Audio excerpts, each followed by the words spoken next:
আজকে আমরা একটা কষ্টকর দিন বলেন বা মহান দিনের সাথে জড়িত হয়েছি। আমরা এখন আমাদের সুদীপ থেকে বলতে পারছি না, আমাদের কর্ম থেকে ছাড়তে পারছি না। একদম মহান ব্যক্তি যে বাংলাদেশকে স্বাধীনতা দিয়েছে এবং বাংলাদেশের মানুষদেরকে স্বাধীনভাবে বাস করার উৎসাহ এবং হিম্মত দিয়েছে। সে হলো নান আদার দেন আমাদের শহীদ রাষ্ট্রপতি জিয়াউর রহমান সাহেব। উনি মেজর হিসাবেও দায়িত্ব পালন করেছে দেশের প্রতি, রাষ্ট্রপতি হিসেবে দায়িত্ব পালন করেছে দেশের প্রতি।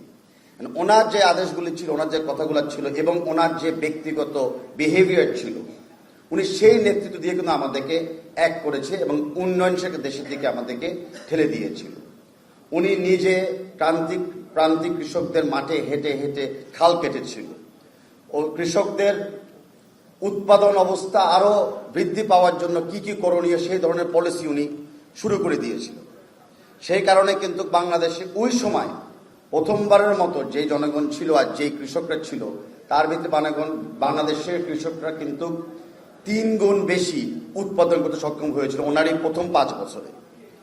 তারপরে ডাটা কিন্তু বারে বারে বলে যে বিএনপি যতবারই সরকারে ছিলেন ততবারই কিন্তু বাংলাদেশের খালি কৃষক না, কৃষক উৎপাদন কিন্তু আরো অনেক বৃদ্ধি পেয়েছিল। আগে হয়তো আমরা আমদানি করতাম, কিন্তু বিএনপি সরকার আমলে কিন্তু আমরা রপ্তানি করতেও দেখেছি এবং আমরা শিখেছি।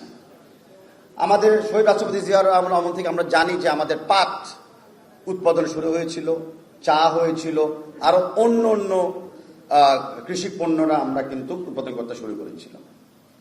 এই ধারাবাহিকভাবে আমরা এখন কি দেখছি, যখনই মাঠে যেমন জলবায়ু পরিবর্তন বলি আমরা বা অন্য কোনো ক্লাইমেটিক এফেক্ট আমরা বলি, সবচেয়ে আগে ক্ষতিগ্রস্ত কারা হয়? প্রান্তিক কৃষকরা। আমরা ক্ষতিপূরণ শুনি সরকার থেকে দেওয়া হয়, কিন্তু সবচেয়ে কম ক্ষতিপূরণ ভাগিদারা কারা হয়? ওই আসল প্রান্তিক কৃষকরা। তো ওই প্রান্তিক কৃষকদের সাথে কিন্তু আমরা দেখেছি যে বারে বারে কৃষক দল এবং কৃষক দলের কর্মকর্তারাই কিন্তু পাশে দাঁড়িয়েছিল। হোক এখানে উৎপাদনের ঘাটতি হয়েছে, হোক কোনো ভাইরাস বা ব্যাকটেরিয়ার জন্য উৎপাদন অ্যাটাক হয়েছে, হোক বন্যার জন্য ডুবে গিয়েছে, বা হোক আমাদের দক্ষিণ অঞ্চলে যে নোনা পানির জন্য অনেক জায়গায় উৎপাদন করতে পারছে না বা কৃষি কাজ করতে পারছে না। প্রতিটা জায়গায় প্রতিটা মুহূর্তে সরকারে না থাকা অবস্থা কিন্তু আমরা বারে বারে দেখি যে কৃষক দলেরই মেম্বাররা, সদস্যরাই কিন্তু কৃষকদের উন্নয়নের কাজ করেছে। সেটার জন্য আমি আপনাদেরকে ধন্যবাদ জানাচ্ছি এবং কৃষক দলের নেতৃত্বদেরকে আমি ধন্যবাদ জানাচ্ছি। 2025-এ আমরা কি দেখছি আমাদের সামনে? এখনো কিন্তু জিডিপিতে 40% কন্ট্রিবিউশন কৃষক এবং কৃষি খাত থেকে আসে। 80% কর্মস্থান কিন্তু এখনো, যেগুলোকে আমরা হয়তো ডকুমেন্ট করি না, সেটাও কিন্তু কৃষি খাত থেকে আছে। সেই কারণে আমাদের ভবিষ্যৎ, আমাদের বর্তমানে ভারপ্রাপ্ত চেয়ারম্যান তারেক রহমান সাহেব কৃষি খাত থেকে সবচেয়ে বেশি অগ্রগতি দিয়েছে, যেটা আমাদের দল বিএনপিও দিয়েছে। আমরা কৃষকদের জন্য, আপনারা জানেন যে স্মার্ট কার্ড টেকনোলজির জন্য অলরেডি ইতিমধ্যে কমিটমেন্ট দিয়ে দিচ্ছি। স্মার্ট কার্ড খালি একটা কার্ড না যেটা পকেট দিয়ে ঘুরবে। এই স্মার্ট কার্ডটা হলো আধুনিক প্রযুক্তির সাথে যেন আসল কৃষক ভাই অথবা বোনেরা তাদের চাহিদা মতো ইনপুট পায় এবং যখন কোনো কৃষিকাজ উৎপাদন করে সেটার জন্য বাজার মূল্যটা তারা পায়। কারণ আমরা কি দেখি সবসময়, বাজারের দাম কমলে সবচেয়ে আগে কৃষকের মাঠে দাম কমে, বাজারের দাম বাড়লে কৃষকের মাঠে কিন্তু দামটা বাড়ে না, অন্য অন্য সেগমেন্টে দাম বেড়ে যায়।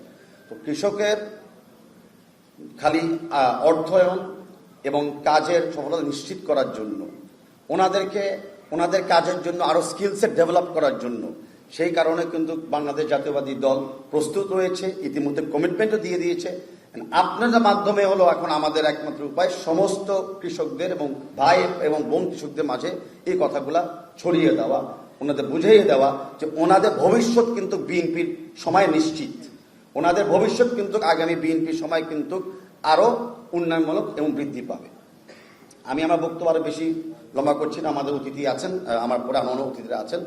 তবে আমি একটা কথা না বললে নয়, আমি শেষ করার আগে, সেটা হলো আমাদের আজকে যে প্রধান অতিথি জনাব সালাউদ্দিন আহমেদ সাহেব, ওনাকে নিয়ে হয়তো অনেক অপচেষ্টা চেষ্টা করতে পারছেন না। আমরা সবাই জানি উনি কি, আমরা সবাই জানি উনি কতটুকু ত্যাগ স্বীকার করেছে ব্যক্তিগত জীবনে এবং ওনার প্রফেশনাল জীবনে। উনি কিন্তু চাইলে সরকারি কর্মকর্তায় থাকতে পারত, কিন্তু উনি সব ছেড়ে কিন্তু রাজনীতিতে বিএনপি রাজনীতি ধারণ করে সাধারণ মানুষের জন্য কিন্তু উনি কাজ করতে চেয়েছে। তাই উনি আজকে আছেন, ওনার পিছিয়ে আমরাও আছি অ্যাজ এন ইন্সপিরেশন। উনি কিন্তু গুমের শিকার হয়েছে। যারা এত লেখালেখি বা বক্তব্য রাখতে চায়, আপনারা কি জানেন গুমের শিকার হওয়া কি জিনিস? উনি কিন্তু আন্তর্জাতিক মানব পাচারের শিকার হয়েছে, কারণ ওনাকে এই দেশে গুম করে অন্য দেশে কিন্তু পাওয়া গিয়েছে, সেটা কিন্তু আন্তর্জাতিক মানব পাচার। তো একটা ব্যক্তিকে যখন আমরা আরো উঁচুভাবে দেখার কথা ছিল, একটা মানুষ চেষ্টা করে অপপ্রচার করতে, তারা যেন আমাদের মাধ্যমে কোনো ফ্যাক্টর না হয়ে দাঁড়ায়। আমাদের সবাইকে কিন্তু আমাদের নেতার জন্য, আমাদের কলিগদের জন্য প্রতিবাদ করতে হবে, সঠিক কথাটাও বলতে হবে, একতা প্রশংসা করতে হবে। আর তার আগে আমি আপনাদেরকে আবারও জানাচ্ছি যে আমরা আজকে মহান ব্যক্তি শহীদ রাষ্ট্রপতি জিয়াউর রহমানের উদ্দেশ্যে কথাগুলো বলছি। ওনার অবদান থেকে আমরা কিন্তু আজকে এই বাংলাদেশ পেয়েছি। এখন উনি যে আমাদের এটা শিখিয়েছে, সেটার জন্য আমরা বাস্তবায়ন করে এই দেশটাকে আগামী আরো 50 বছরের জন্য সামনে নিতে পারি। সকলকে ধন্যবাদ। বাংলাদেশ জিন্দাবাদ। সুজলা সফলা আমাদের এই বাংলাদেশে 1971 সালের 26শে মার্চ পূর্ব দিগন্তে যে সূর্য